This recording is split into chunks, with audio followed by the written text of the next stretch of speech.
So let's start in the deep paint again first. This is our highest value. If we can get uncontested deep paint shots, like this is a dunk where nobody's there to stop you. This is a fast break layup when nobody's nearby to contest it, right? And we'll get into the definition of contest in a minute. But uncontested, we're going to make 95%. And the cool thing is about contesting, if you're looking at a defensive standpoint, you're going to cut the percentage in half or just about half anytime you bother the shooter by getting your hand up in their face and bothering them and contesting their shot. And so 95% when there's nobody around drops all the way to 45% when there is somebody contesting.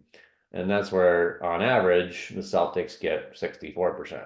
A lot of them are contested, probably more so than uncontested because you're near the rim and there's a lot of defense hanging around and Wembanyama's there trying to block everything in sight.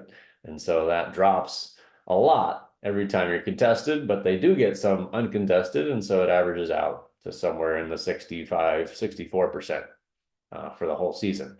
And then mid-range is similar. You know, if you give an NBA player uncontested mid-range shot, whether they're off the dribble or off the catch, they're going to score around 70%. They're just that good at shooting. And contested, they're going to drop about in half again, 35%. And again, they're going to get more shots contested than uncontested. And so that average is weighted a little bit lower than halfway between. And that's where they average out to 44%. And again, because it's a 2-point shot, this is the one we don't want to shoot. And why that space is empty between the two.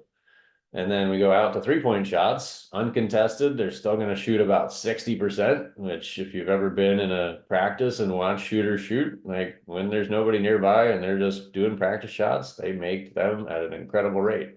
It's crazy to watch. But still, contested, they're going to drop in half. And so that makes it 30% when they're contested.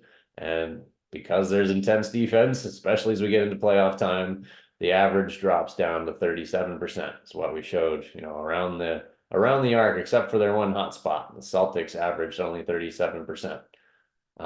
But again, doing the math, that's still to their advantage to shoot 37% worth 3 instead of shooting 44% worth 2.